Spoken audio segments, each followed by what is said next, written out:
자, 대선 후보 지지도 추이 지금 살펴보면요. 그러니까 오차 범위 안에서 초접전을 벌이고 있는 것으로 지금 보입니다. 이게 지금 한국 리서치 내용이죠. 한국 리서치에서는 34%, 33%. 이게 그러니까 격차가 조금씩 줄어들고 있는 것으로 보여요. 어떻게 볼지 궁금합니다. 그러니까 윤석열 후보는 이제 선대위를 개편하고 나서 뭔가 이렇게 이런 여러 가지 현안에 대응하는 모습이나 이런 것들이 예. 과거에 이제 좀 혼란스럽고 뭔가 좌충우돌하는 것 같고 내부가 정리도 안 된 것 같은데 후보가 나와서 하는 얘기도 별로 정리가 안 돼 보인다. 총체적인 난국이었다. 이런 게 있었는데 네. 어쨌든 개편하고 나서는 그런 모습들이 어떤 방향으로든 상당히 개선이 됐어요. 그게 이제 바람직한 방향이냐는 좀 의문이지만 예. 그런 것들이 이제 개선된 것들이 지지율에 반영이 되고 있는 거고. 근데 중요한 거는 안철수 후보가 이런 윤석열 후보로 이제 윤석열 후보의 지지율이 올라가고 있음에도 불구하고 별로 그렇게 많이 빠지지는 않고 있다. 이 점은 또 주목을 해볼 대목이죠. 예. 안철수 후보가 어느 정도의 지금 자생력을 갖춘 상태는 유지하고 있다라고 볼 수가 있겠는데 네. 다만 이제 안철수 후보도 추가로 쭉 치고 올라가는 그런 느낌은 아닙니다. 이제 점점 꺼지는 거 아니냐, 좀 하락세로 넘어가는 거 아니냐 이렇게 생각할 정도의 어떤 흐름이 좀 있는데 예. 그래서 이제 앞서 김수민 평론가 말씀하신 게 중요한 거죠. 안철수 안철수 후보가 처음엔 정치인분 할 때 새정치 이렇게 얘기해가지고 굉장히 돌풍이 많이 일어났는데 지금 그때도 새정치가 모호하다 이 지적이 있었는데 아직까지도 사실은 안철수 후보가 만들겠다고 하는 대한민국이 뭔지 우리가 알 수가 없고 네. 오늘도 이제 이 회의하는 배경에 이제 안철 수신제국 그걸 썼는데 수신제가 치국 평천하를 썼는데 그 내세울 만한 게 우리 가족은 문제가 없어요인 것밖에 없는 거냐 이렇게 볼 수도 있는 거거든요. 예. 오늘도 이제 우리 YTN하고 얘기하면서도 이제 센 척을 자꾸 하시지 않습니까?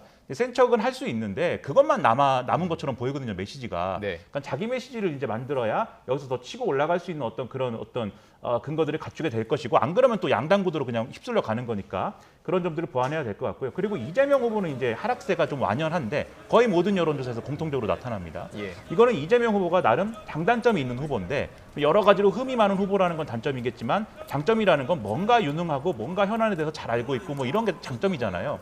근데 지난주 쭉 이제 흘러간 흐름들을 보면은 단점을 굉장히 크게 보이는 사건들이 있었는데 이 변호사비 대납 의혹에 휘말린 이 관계된 분이 사망한다든지 예. 그걸로 인해서 당내에 여러 가지 내용이 촉발된다든지 이런 것들이 흠은 크게 보이게 했는데 네.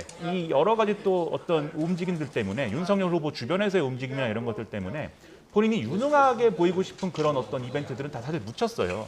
그러다 보니까 악재만 남아가지고 지금 이제 하락하는 그런 국면인데 예. 이 국면은 이 흐름이라는 게 또 있습니다. 그래서 지금 안 좋은 흐름이 온 건 어쩔 수가 없는 것 같고 일단은 이제 좀 이 안 좋은 흐름이 오더라도 자기가 명확한 전략을 가지고 이재명 후보가 대응하는 것으로 일단은 이제 예. 쭉 이제 갈 길을 가는 게 필요하고 예. 결국은 TV 토론이 그래서 또 중요한 거죠. TV 토론에서 얼마나 그럼 자기의 장점을 잘 보여줄 수 있는 거냐가 관건이니까 예. 이런 거를 염두에 두고 좀 흔들리지 않는 모습을 좀 보여주는 것이 필요하다고 생각합니다. 예, 지금 MBS와 한국 리서치 여론조사 결과를 보여드리고 있는데 또 좀 재밌다고 표현하면 맞는지 모르겠습니다. 대선 당선 전망을 물어보는 거에 있어서는 지금 어쨌든 지지율에서는 별 차이가 안 났는데 당선 전망에서는 이재명 후보가 상당히 높게 나타났어요. 이건 오차 범위 밖으로 나타나고요. 또 한 가지 한꺼번에 붙여서 보여주시죠.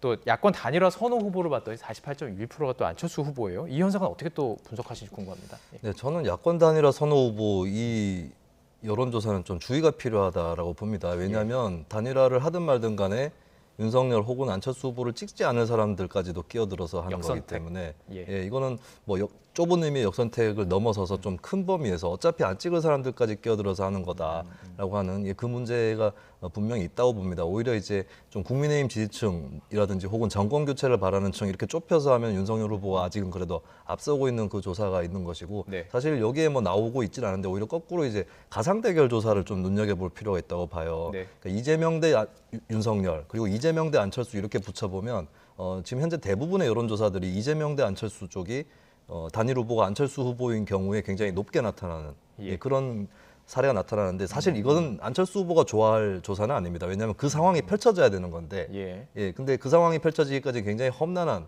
그리고 본인도 단일화를 안 하겠다고 했기 때문에 어떻게 보면 불가능한 상황이거든요. 본인으로 단일화는 가능하다 이렇게 얘기했고요. 그렇죠. 그래서 그건 예. 유권자 단일화라고 표현하죠. 유권자들이 네. 알아서 나한테 힘을 실어주시면 이재명 후보를 압도적으로 이길 수 있다. 이건데 그렇게 가는 것도 쉽지는 않습니다. 근데 그 조사를 유념해야 될 한 명의 후보는 이재명 후보예요. 예. 그러니까 이재명 후보가 그런 조사들을 보면 안철수 후보에게 민주당 지지층인 줄만 알았던 그 표밭이 깎이고 있다는 게 드러나는 거거든요.